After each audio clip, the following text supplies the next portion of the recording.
Thursday. I'm your girl, Angeline Wanjeri. Your DJ Toffers, Mr. 5-Star on the decks. Yeah, send in your FIFA Wednesday requests using the hashtag Team Afternoon. Remember, anything goes on in the show tonight, so tense, don't be shy. WhatsApp number 0722919999. Our other social media platforms, Facebook and Twitter at Keep It Kids. Feel free to also follow us on Instagram. Now, as I mentioned earlier, joining us via Zoom is Phiona Martin, an organizational psychologist based in South Africa. She's also an organization talent management trainer. She's also a guest host for a morning TV show in South Africa. Again, as we mentioned, we are discussing matters workplace. If you have any questions, if you're dealing with any issues at the workplace, this is a conversation you do not want to miss out on. We are also streaming live on our Keep It Kids Facebook page. So if you're unable to watch us on telly, head over to your Facebook page. This is being streamed live. All right, let's get to it. Before that, actually, tonight's topic of conversation, head over to Keep It Kiss on Facebook. Your boss has prepositioned you and basically asked you for a sexual favor in exchange for a pay rise or a promotion. What would you do in such a situation? Hit us up using the hashtag TeamAfterburn. Phiona, are you with us? Yes, I can hear you loud and clear. Thank you so much for joining us live via Zoom. Thank you so much. I'm honored to be speaking to people in Kenya this evening. Yes. All right. So before we get started, your social media handles, are you on Instagram? Are you on Twitter? For guys to be able to follow you and see what you're all about? Yes, so I am on most social media platforms. You can find me on Twitter at Miss Phiona, so that's MS. And my name, as you can see, is spelled with a PH, not an F, as is the traditional. You can also find me on it. Exactly. So a lot of people get, I guess, confused with that.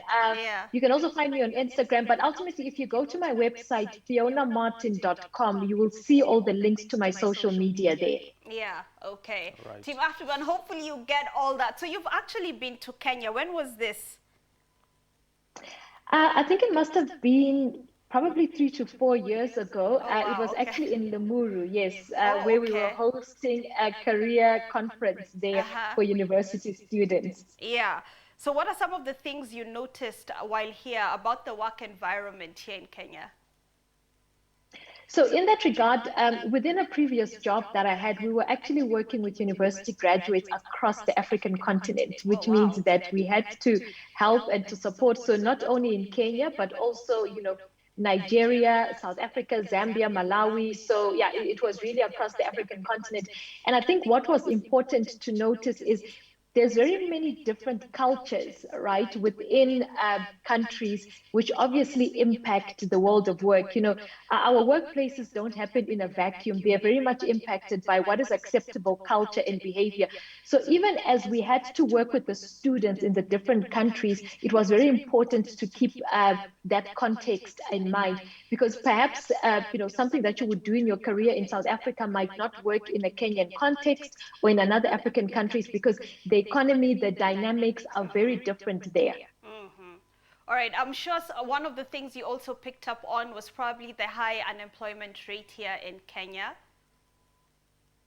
So high unemployment is something that we deal with as well here in South Africa, right? And I think across Africa on the board, especially for young people. So youth unemployment is something that I guess, you know, I would consider it a pandemic, so to speak, because of how prevalent it is. Yeah, and this has led to a high crime rate. This has led to depression and suicide, especially as you mentioned, amongst the youth. So the question that I'm throwing your way is this: how does one cope with unemployment? How does one prepare for unemployment? And when I say prepare, I'm talking about this COVID period where so many people were retrenched from their positions in various companies. So how do you cope with unemployment? How do you prepare for it? Absolutely, and you raise a very good point in that a lot of unemployment, especially that we have seen since COVID, has been unexpected. So companies closing down overnight, industries even, you know, being impacted overnight. So if you find yourself in a case where you're unexpectedly unemployed, all right, the first thing that you need to do, because of course what people often want is to immediately get back onto the job market, which is understandable because you need to get an income, right? And many people do not have savings or the luxury of having infinite savings that can allow you to stay at home indefinitely. But I think it's important, even if it's for a week or two, that after losing your job, you take out time to grieve or to mourn, right? Because it is a major loss. Yeah, absolutely. And by mourn is because often you experience shock, you experience anxiety, you are worried about the future, you are worried about your finances. There's also a loss of dignity, a loss of identity, a loss of friendships, right? And relationships that you had in the workplace. So a lot of people feel like I need to just pick up myself and get back again. And that's okay if you feel, if you're feeling mentally up to it. But it's important that you take time. Sometimes you maybe just need a week or two to cry, to wallow in self-pity, to feel sorry for yourself, just to process what has happened to you, right? Because at least that's going to help you, because what people tend to do is you ignore the feeling, right? You're immediately back onto the job market, and you find that your ability to be effective in looking for a job, because looking for a job is a job in itself. It requires a lot of, exactly. You need energy, you need a lot of mental fortitude, right? So that's why you need to make sure that, look, if you need that week or two or even longer, right, to be able to deal and process it, and where you are able to get professional help, counseling, by all means do. But we also know that mental health services are not accessible to everyone, and they come at a cost. But even if it is just spending time with family, and I think just talking to someone that you trust through everything that has gone through, and then from there, it's then important to start planning in terms of, okay, what does my next look like, right? Which is often getting back into the job market. Now, what I found, especially with COVID, is we find people that have been in the same company for 10 years. They haven't been in the job market. They don't even know what the CV looks like. Where to start, yeah. True, very correct. Where to begin, exactly.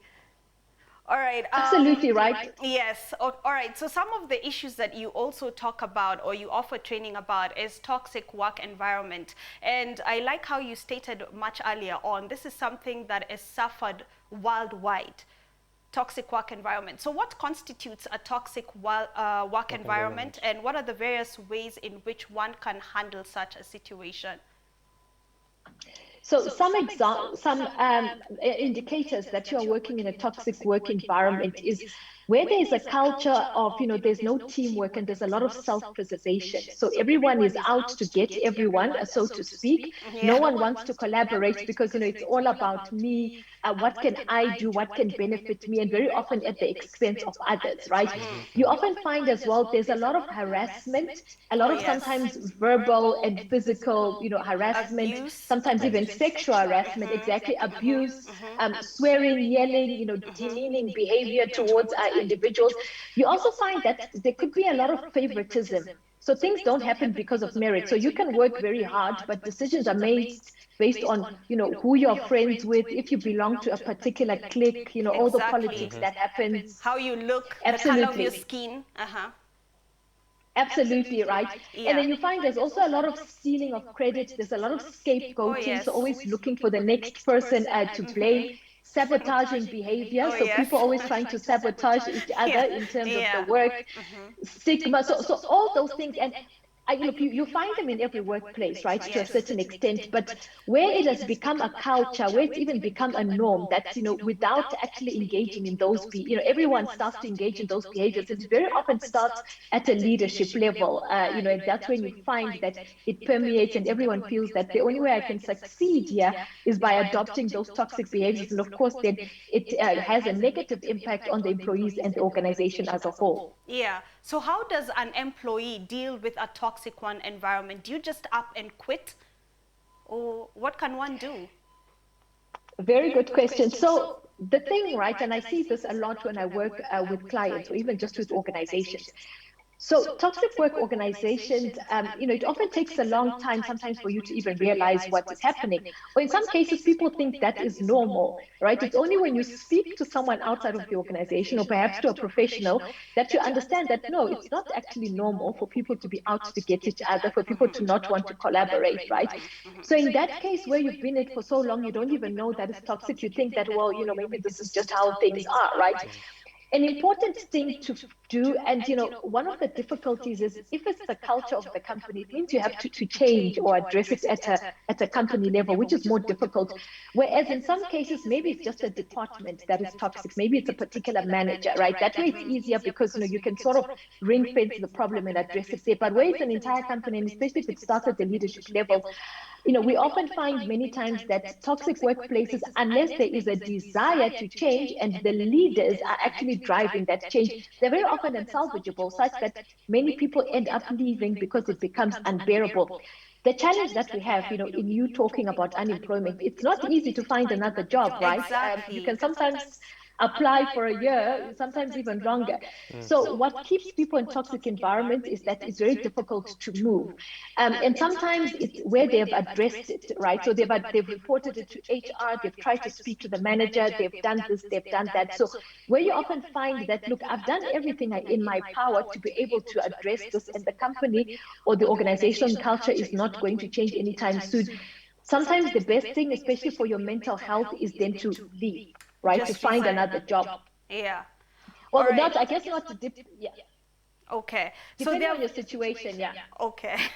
So there are various forms of harassment. Some of them are very clear-cased. Harassment based on race, we know what that is, based on gender, based on religion, based on disability, based on sexual orientation, age-related harassment, sexual harassment, quid pro quo sexual harassment. Now, this is something that caught my attention. What is quid pro quo sexual harassment?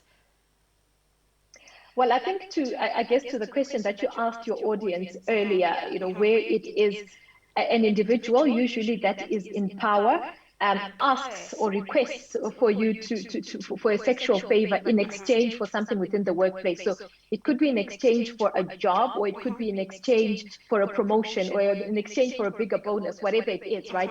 But it is often where that individual obviously has power to make a decision, very often, I guess, about your career. Or in many cases, maybe you're even a supplier at that company. So you want to get a contract to supply or do a particular service, and you are then requested for a sexual favor in exchange, I guess, for that, something that is of a commercial nature, or even a job, so to speak. Yeah. Okay. So when you're reading up on sexual harassment, they usually say one of the best things to do is to record the cases, to record any incidences that happen to you. Now, the question that I wanted to ask is recording these incidences enough to file a case against the employer that is sexually harassing you? That's a very good question. And I guess it also not only speaks to sexual harassment, but perhaps you're being bullied, right, within the workplace, or you're facing even harassment, because of your race, because of a religion, because of, a culture, whatever the case might be. So yes, you're right in that recording as many incidents, trying to capture as much evidence as possible, helps you to build a case. But I guess whether it's enough or not is something that you will have to consult with a lawyer, because they have to look at what is the context, how much weight does this carry. But I would then encourage anyone, particularly where you are finding a pattern where you feel like, actually, this is not right, what is happening to me, and it's something that you want to take forward.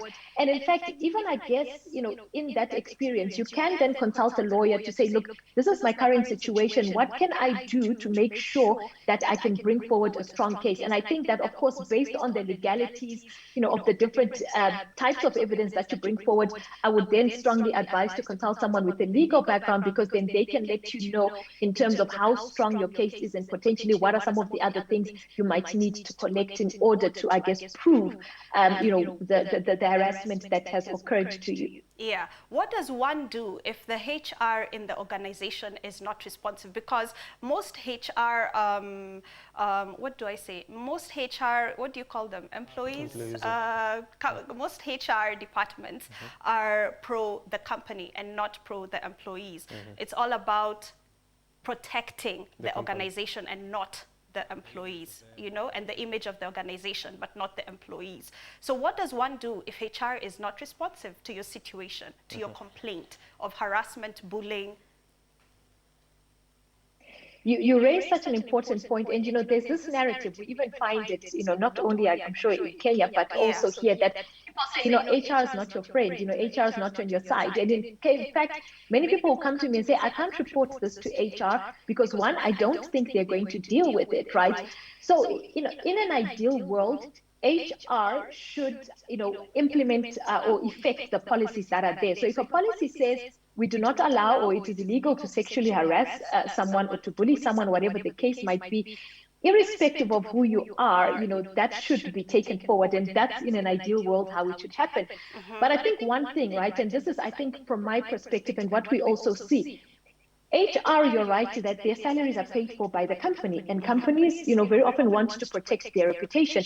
So when something occurs within that environment, whether it's harassment, and particularly if it can bring reputational damage, they might then find, you know, be motivated to cover it up, right? And, you know, unfortunately, we then sometimes find that HR people are the vehicles or are the individuals that are then used to, you know, not carry the case forward.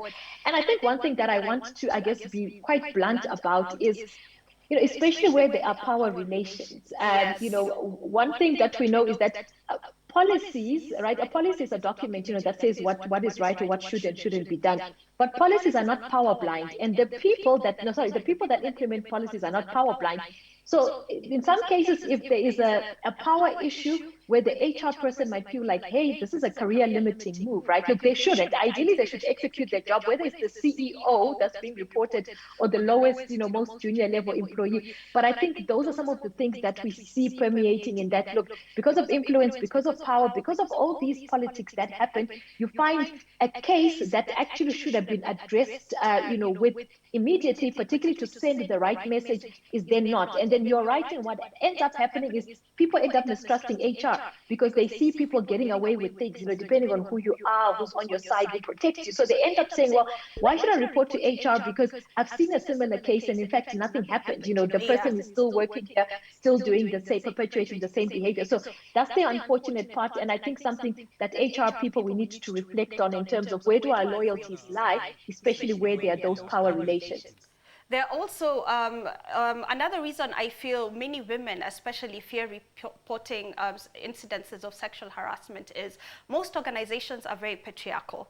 You know, in some cases, a woman will report and she ends up being blamed. For example, your skirts are too short, your tops are too tight. What should women do? Victim shaming is real. What can a woman do? Absolutely. No, you're right in that the reason that sometimes people don't report harassment is because of that shaming, right? So you start being blamed, and people will start asking questions such as, what is it that you did? Oh, but you were laughing with that person and now you are blaming them, right? So all that narrative. And then unfortunately, what we sometimes find is that victims end up withdrawing cases, or they end up being forced out of the company because it becomes unbearable, right? The shame, the humiliation, and everything, the way and the manner in which it is handled, you know, ends up forcing them out, especially if it's a case where the perpetrator does not get dealt with. I think for me, one of the things, particularly because, look, a lot of organizations are quite proactive in terms of sexual harassment, right? So that training is very important, because I remember actually speaking to some male colleagues, you know, a while back, where there was a sexual harassment training that was done. And some of them were like, oh, I didn't actually realize some of these things constitute a sexual harassment, right? So I think the education around it is important. And also equally important is the protection of victims, right? And also helping them to psychologically cope, because you raising the case, having to relive that trauma, having to bring the case, you know, narrate it over and over again to the different people, I guess that might be working on the case. It's a very traumatic experience. And I think it's important for them to get emotional support, but more importantly, destigmatizing, you know, that victim blaming. And I think it's not only a corporate thing, I think it's generally a societal thing, right? We find that what happens in the workplace is a reflection of what happens in society. And that's where it needs to be dealt with, so that it's not always, you know, what did she do? Why was she wearing that? But she does this, but she does that. Yeah. So I think, yeah, and I'm hoping that, within our lifetime, we can see the reverse, and especially perpetrators being brought to book. Yeah, and one misconception people usually have, it's that it's only women that are bullied or harassed in the workplace. Men go through it too. So the question that I wanted to ask you is, which gender do you think is more vulnerable in the workplace? And are there any statistics to prove it's women, it's men? Absolutely. So very good question, right? So yes, bullying does happen to both men and women. The research that we see around what is the profile of a victim, who is most likely to be victimized or be a target of a bully. So a couple of characteristics that we see, and it's not always so much a gender thing, but it is certain characteristics within the individual. So one, it could be a person that is underrepresented. So maybe you're the only person of that race or of that gender within that department, right? So they feel that, okay, this person is different from anyone else, so you become an easy target, right, in that regard. And also maybe you might not have enough social networks or social circles, to offer you, I guess, influence, etc. In other cases, the profile of victims that we see is also, I guess, individuals that pose a threat to the bully. So bullying is not only, I guess, for a target that seems like a weak, easy one. In some cases, the person being bullied is someone that the bully feels threatened by. Maybe you are smarter than them. Maybe they feel that, okay, this person can take my job, or they're getting too much attention, from senior leaders. So in that case, they then launch a bullying attack on you, right? So I haven't seen any stats around, is it more women or men? I think it's just those characteristics. And one thing that is very important, right? So very often when we talk about bullying, we look at the bully, what are those characteristics, and we look at the person bullied. But an important thing to remember is bullies can only thrive in an environment that allows them to perpetuate that behavior without punishment. So they need enabling environments. So where it is environment that has zero tolerance towards bullying, you find people are not going to engage in it. So companies should always reflect that if we're having a lot of bullying cases, it actually means there is something within our environment that actually allows that behavior to thrive. Yeah. All right, when you talk about bullying, people usually think bullying is just something physical, someone attacking you on the corridor.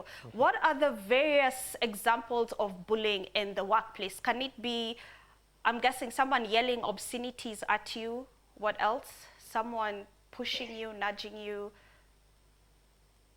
Yeah, so the obvious ones, are the aggressive expressions of bullying. So yelling at you, perhaps, being physically abusive. But some of the lesser known aspects of bullying is things such as being excluded or isolated. So this could be where your manager or colleagues are excluding you from meetings, from projects, from things where you should be involved in. That's actually a form of bullying. So excluding and ostracizing an individual. It could also be taking someone's responsibilities away, right? So sometimes a bully wants to render you useless, so to speak, within your role, or to maybe frustrate you and force you out of the organization. So they start slowly by surely taking away a majority of your responsibilities and giving them to someone else, especially if it's a manner where there is a malicious intent. It's also where expectations are being changed, more in an effort to frustrate you. So they give you an instruction, 2 hours later, they change it. The next day, they change it. And very often, it's a pattern where they are trying to frustrate you. Also, where the withholding of information. So it could be that if your manager is bullying you, they might give you a task, but they hold important information that allows you to complete that task. And it's often a way to sabotage you, right? So, later on, they say, oh, sorry, I should have given you this report, something that probably was important. So embarrassing, belittling. And also, I guess, even sometimes it's pitting up people against each other. That's also a form of bullying. So this is where an individual will say something to one member of the colleague, say something else to you, and it's in an effort to pit you up against each other and create discord. Yeah, and also, I guess, a last one I'll mention is excessive surveillance of your work. Yes, there's micromanaging, which is, I think, another element. But surveillance of your work is where they're literally tracking the moment you come in, the moment you go, if you're 1 minute over your lunch, but it's almost in an effort, to find something that they can, I guess, take you out for, so to speak. Does CCTV cameras in your workspace constitute as for surveillance, yeah. we understand you can have CCTV cameras on the doorways and everything, but in your workplace, in your workroom, does that constitute as bullying? Oh, yeah, okay, yeah. Look, a very good question. Yeah. And in fact, I can give you an example, right? So yes, most companies have CCTV. I mean, I think banks, wherever, right? Most places that you go. But where it becomes bullying is particularly where you now get the manager tracking the footage, right? And I'll give you an example of someone who was being bullied, where it's like the clock in and clock out card was now being tracked, right? If they went for lunch and then they came back literally a minute after lunch, hour had ended, it was now documented to say, hey, you were 2 minutes late. So now it's where I think, CCTV, which is there for safety for other reasons, it's now being used to survey you because they're trying to catch you out doing something wrong and they're trying to document. Yeah. So that's when I think it then becomes, because very often you find with CCTV, it only gets referred to, especially I guess by your manager, where something comes up, maybe a security breach or whatever the case. But now where it's like you're being tracked, that's then, is very often, not. Yeah. All right. So what do you do if that bully is your boss? And this is something most people fear, as we talked about earlier. Most people fear losing their jobs. So whatever their boss throws their way, they just take it in and fail to report for fear of losing their jobs or other repercussions. What do you do if that person is your boss? Your direct boss, someone you get to see every day, you sit probably directly opposite every day. Like, how do you deal with a bully who is your boss? That's such a good question. In fact, we find in many cases, bullies are actually people that have power over us or authority over us within the workplace. So I always say to people who are being bullied, because it would be very naive for me to say, well, go confront them, right? Because what might happen is that you might experience backlash where the bullying then intensified because now you've tried to take them on, right? So in that case where you're being bullied, I think, as we mentioned earlier, document everything. So incidences, things that were said to you, emails, whatever, that obviously proves this, just so that you're able to build a case. Now, where you feel that perhaps the person is not aware, right? It could be maybe the person's not aware of the behavior, which could be in certain cases. You might want to have a conversation with that boss, but of course, you're not going to go and accuse them of bullying because they would deny it and you might face repercussions, right? So let's say it's a case where they're now excessively, tracking what you're doing and everything, right? You might then have a conversation and say, hey, I just want to speak in terms of, I guess, the last couple of weeks. I just want to talk in terms of expectations. Is there anything that you're concerned about my behavior? Because, I've noticed perhaps that, you're checking the times I'm coming and leaving and, is there anything? So you almost want to bring it up as a discussion without accusing. So you could mention the behavior that you have observed, right? Or it could be that, I noticed that you raised your voice at me in front of people while we were, at the cafeteria. And I just wanted to speak to you in terms of how I felt about that, right? So you see, it's not accusing them. And of course, if it's someone that, is reasonable, they might actually be like, oh, sorry, I wasn't actually aware that I offended you. But very often we sometimes find that bullies know exactly what they're doing, right? And in fact, their intent is to humiliate you and to do all those things. So outside of tracking, if you've got an HR that you trust, that might be then your first option, to raise it with HR, and importantly to document the days, the incidences, if there were witnesses, for example, that witnessed some of that behavior, and see how it can be addressed with, right? But in the event that you fear both, because sometimes you fear going to HR because, if people don't trust HR, they feel like HR is going to come back and tell my manager. And in fact, I've spoken to certain people where it's like they told something to HR in confidence, then it came back to their manager, and then they faced, backlash out of that. Yeah. But outside of the things that are available to you in terms of, the policies, HR, trying to have a reasonable conversation and perhaps express in terms of, what, can be useful for you as an employee for you to work together, right? So have a conversation if you feel there might be open, but otherwise, in many cases, especially if your mental health is starting to get impacted, remember, I've seen people of victim of bullying, right? And we see this also documented in research. You end up with depression, anxiety, and sometimes even physical, physically getting sick, right? Where you are actually, and it can deteriorate, especially if the intensity of the bullying, continues to be there. And sometimes the only way to address it is to remove yourself from the environment. So where you feel that every option available to me within this company, has been exhausted and there's nothing more I can do, you might want to then start applying for other jobs. So most people don't have the luxury of leaving a job, before finding another one. So you might then want to spend, the time there that you have to start applying in the hope that something else would come, because that's sometimes the only way to deal with it. And also during the time that you are there, because as I mentioned, very few people are able to leave jobs without another job. Find coping mechanisms, because you can't, if the bully doesn't want to change and if HR is not helping you or giving you support, find in terms of what are some of the positive things about this environment that can make it worth my while, or that I can focus on, while I'm obviously trying to make a plan B. And if you need coping mechanisms that just help you to survive, right?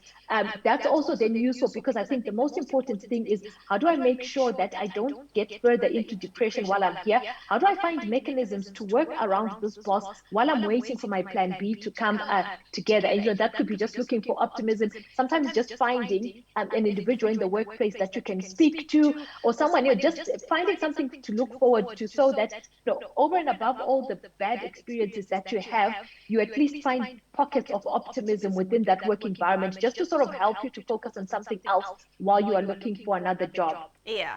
And something else I would like to put out there is, I think majority of employees do not know their rights. Like, for example, when I was doing research on today's interview, I was shocked to find out that sexual harassment here in Kenya carries a term for the perpetrator of up to 3 years. So these are things that I did not know. So don't you think it's important for employees to familiarize themselves with the law when it comes to workplace environments?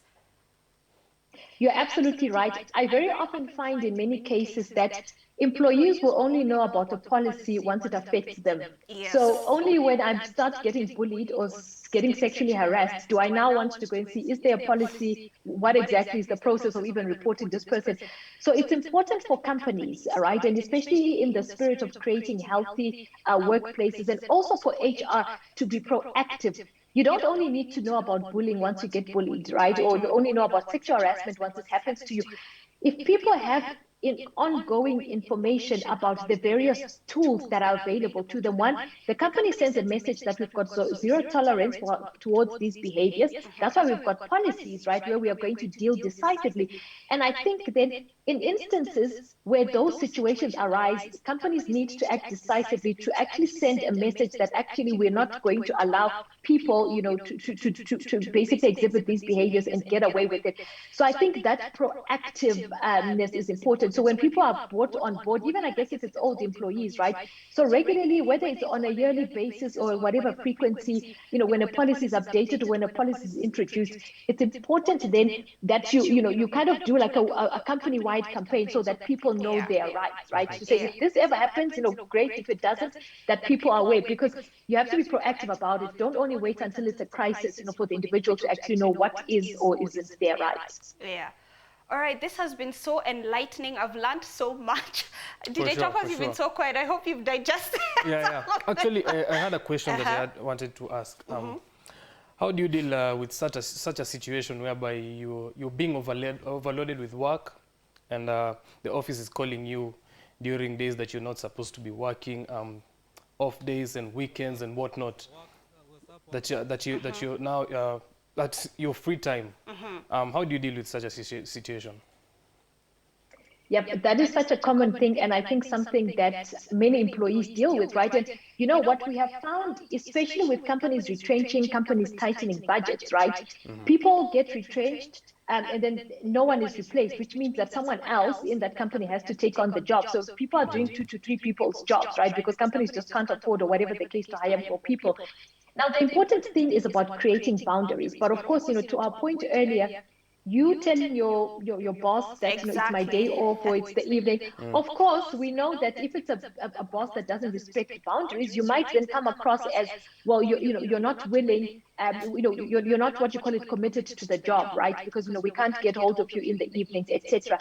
I think one, it has to start with the leader, but sometimes the leaders are the perpetrators of that behavior, right?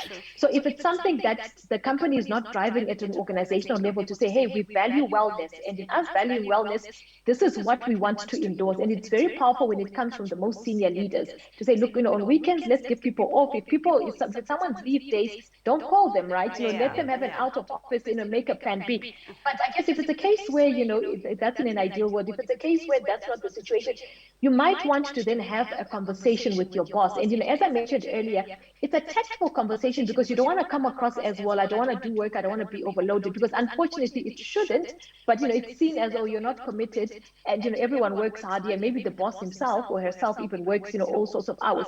So it's having a conversation about boundaries to say, this is in terms of how, the structure of my day is set up. I'm happy for, to help out, and I guess especially in a way like deadlines are tight, so here and there, of course, we all have excessive workloads.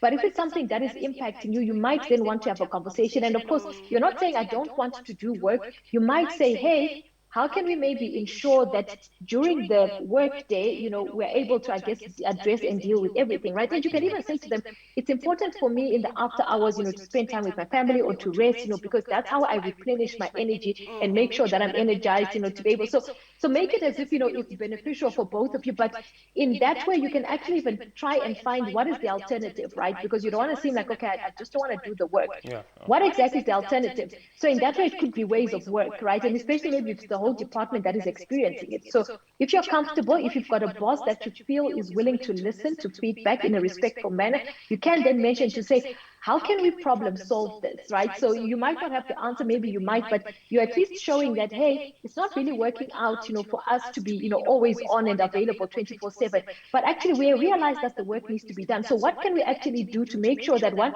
the company doesn't suffer, the deadlines doesn't suffer, but at the same time, us as employees, we can just replenish energy so that when we come in on Monday morning, we're able to at least bring our full self. So you kind of have to just be tactful about how you discuss it with them. Yeah, and one final question. WhatsApp groups, toxic workplace WhatsApp groups. When it's other fun groups, if something is toxic, you can easily leave the group, delete and leave the group. But it's your workplace WhatsApp group. How do you deal with that? I mean, you can't leave because, you'll get the call of, hello, excuse me. So how do you deal with the toxic? What I usually do sometimes in certain situations is mute. Okay. Is mute the group so you won't see notifications, right? But is it wrong for an employee to exit a work WhatsApp group? So I've actually done exactly the same as you did, in the corporate space. I think most of my WhatsApp groups for work were muted, and I would attend to them, when especially not on weekends and after hours. But I think what's important to do, right? Because sometimes it might be that, people are messaging at all sorts of hours and it's become a habit. There is actually nothing wrong, if things have gone too far, if things have gone too toxic, to say, hey guys, maybe we should actually talk about rules of engagement. So I know in many WhatsApp groups, there's actually rules. So no messages after 6 unless it's extremely urgent. If the message is only for 1 or 2 people, please send DMs rather than spamming everyone. No jokes, no whatever. Some things end up causing fights. No discussion of politics or maybe other contagious issues. So I think there's absolutely nothing wrong, especially if you find that your WhatsApp group has become toxic. You can speak to your manager, I guess, on the side if they run it, to say, hey, these are some of the rules and regulations, and I think it will be helpful, right? Because what ends up happening, or the benefit of having a structure or rules in a WhatsApp group, is that people end up muting them and ignoring them because they become too spammy. So you can pitch it as, hey, our WhatsApp group has become a bit spammy, or people are not respecting boundaries. How about we put in some rules so that at least when I see a notification, I know that it's something important, right? And maybe you could even do what some other WhatsApp groups do, which in some cases just only have the administrator chat, but sometimes that can overburden the administrator. But I think there's nothing wrong with putting rules, regulations, and anyone that flouts them continually reminding them. That's the only way you maintain sanity in those groups. And at the end of the day, if things get too much, just exit the group and leave. At the end of the day, there's email. There's always email. Plus, if there's something urgent, you can call me or text me. Right? That's right. That's right. All right. Yeah, absolutely. Yeah. Thank you so much, Phiona. This was so enlightening and very eye-opening. What made you decide to get into this as a career? Very good question. So, I mean, ultimately, I love the field of psychology, but I wasn't really drawn to clinical psychology, which is people, that you find doing therapy, so to speak. So I wanted to solve workplace problem, but using psychology. And basically, organizational psychology is a perfect marriage of using psychological tools to solve problems within the workplace. Yeah. Oh my gosh, you're so smart and so easy to listen to. Thank you so, so much. I have a feeling the viewers have really enjoyed this and have learned a lot from this conversation. Thank you so, so much. Thank you so much for having me. All right. Good night. Have a great evening. Yeah. Cheers. All right, Thank Team you. Afterburn. If you have any questions, once again, feel free to hit us up on social media using the hashtag Team Afterburn. Remember tonight's topic of conversation: your boss has sexually propositioned you in return or exchange for a promotion or a pay rise. What would you do in such a situation? Hit us up using the hashtag Team Afterburn. Remember, it is Free Flow Wednesday. Back to music.